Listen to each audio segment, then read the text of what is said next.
और इस वक्त की अहम खबर आपको बता दें, असदुद्दीन ओवैसी की पार्टी AIMIM के एक नेता का भड़काऊ वीडियो सामने आया है। अब नेता हैं अबू फैजल, उन्होंने भड़काऊ बयान दिया है। कोरोना को मुसलमानों के खिलाफ साजिश बताया है। मुसलमान ना कराएं कोरोना टेस्ट, ये अबू फैजल ने साफ साफ कहा है। कोरोना के बहाने मुस्लिम महिलाओं को लगाया जा रहा है इंजेक्शन, मुस्लिम आबादी ना बढ़े इसकी साजिश है।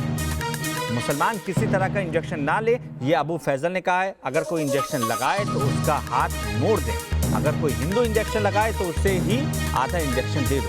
सब मुसलमान एक हो जाओ और सबक सिखाओ।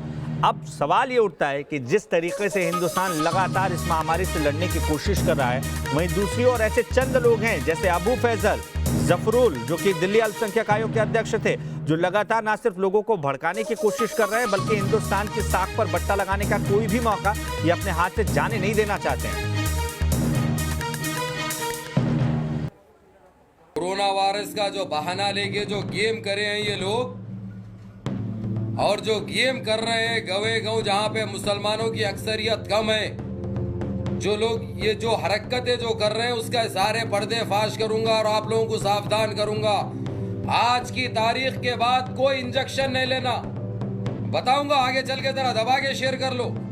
कोई इंजेक्शन में क्या लगाया जा रहा, कौन सा इंजेक्शन दिए जा रहे हैं हमारी माँ और बहनों को, जो बच्चे ना हो, जो हमारे आबादी ना बढ़े, वो पूरी चल रही, वो देख रहा हूं मैं, वीडियो निकाल रहा हूं, अभी आप लोगों को बताऊंगा भी मैं। और ये मेरा कहना नहीं है भाई, जो उनके जो साथ के हैं, उनके ग्रुप के हैं, उनके लोग हैं, उन्होंने बता दिए। तो आप किसी को इंजेक्शन लेने मत दो, ना कोई इंजेक्शन देने के लिए कोई बोल रहा उसका हाथ मोड़ दो।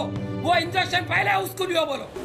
कोई इंजेक्शन लेने के लिए आपको मजबूर करता तो आधा इंजेक्शन उसको लियो बोलो, बाद में आधा तुम लियो। सिस्टरनी का नाम पूछो, अगरचे वो मुसलमान नहीं है तो आधा इंजेक्शन उसको देने लगा। हमारे वरिष्ठ सहयोगी दीपक चौरसिया इस खबर पर हमारे साथ जुड़ रहे हैं। दीपक, ऐसा लग रहा है कि एक साजिश के तहत एक लॉबी काम कर रही है, जिसमें लगातार लोगों को सिर्फ और सिर्फ भड़काने की कोशिश की जा रही है। भड़काया जा रहा है और जो अबू फैजल कर रहे हैं ये देश विरोधी है, ये देश के खिलाफ है, ये संप्रदायों के बीच वैमनस्य फैलाने की कोशिश कर रहे हैं। कायदे से उनके ऊपर एक केस होना चाहिए। AIMIM नेता का, अबू फैजल का ये बयान सामने आ गया है। हमने तो बड़ा ये बयान सेंसर कर दिया है, हमने बिल्कुल सेंसर किया है इसको, शुक्ला, लेकिन अक्षय, लेकिन सबसे बड़ी बात है कि बयान में क्या रहे हैं। ये कह रहे हैं कि बीजेपी RSS की ये साजिश है, कोरोना को साजिश के तहत लाया गया है ताकि मुसलमानों को इंजेक्शन लगा दो, बच्चे बूढ़ों को अलग कर दो, लेकिन मुसलमान के जवान जो युवक हैं, युवतियां हैं, उनको इंजेक्शन लगा दो, महिलाओं को बांझ बना दो और लड़कों को नपुंसक बना दो ताकि मुस्लिम आबादी आगे न बढ़ सके। और अनेक अपशब्द का प्रयोग करते हैं इस वीडियो के अंदर, तमाम भर के गालियां दी गई है।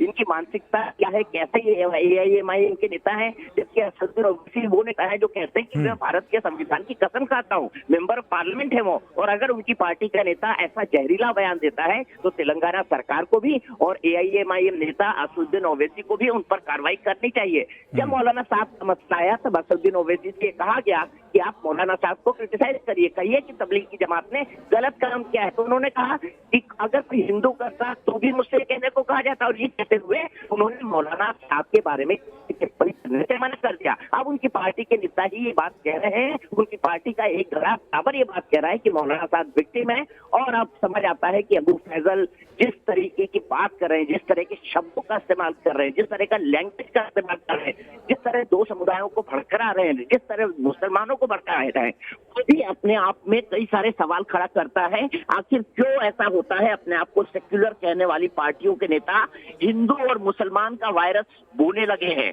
ये बीच बोने लगे हैं।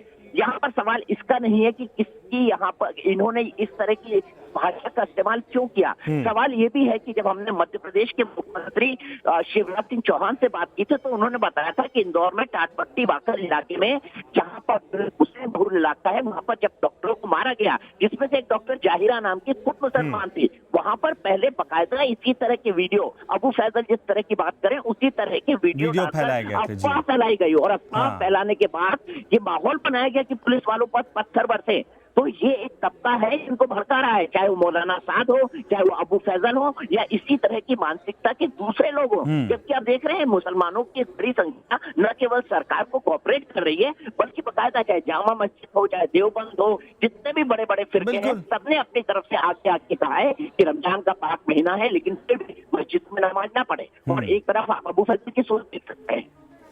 अरब मुल्कों में भी जहां यही सलाह दी जा रही है कि आप घरों में इबादत करिए, बाहर ना निकलिए, वहीं दूसरी ओर अबू फैजल जैसे लोग आते हैं जो लगातार लोगों को भड़काने की कोशिश करते हैं। बहुत बहुत शुक्रिया दीपक तमाम जानकारी के लिए। अब देखना यह है कि तेलंगाना सरकार की तरफ से क्या कुछ एक्शन अबू फैजल पर लिया जाता है, क्योंकि संदेश देना बेहद जरूरी है। चाहे वो जफरुल इस्लाम हो जो हिंदुस्तान के खिलाफ बातें करते नजर आ रहे होते हैं, या अबू फैजल हो जो एकता को चोट पहुंचाने की कोशिश करते हैं और लगातार लोगों को भड़काने की कोशिश करते हैं। इनके खिलाफ सख्त से सख्त एक्शन होना चाहिए ताकि एक संदेश समाज को जरूर मिले।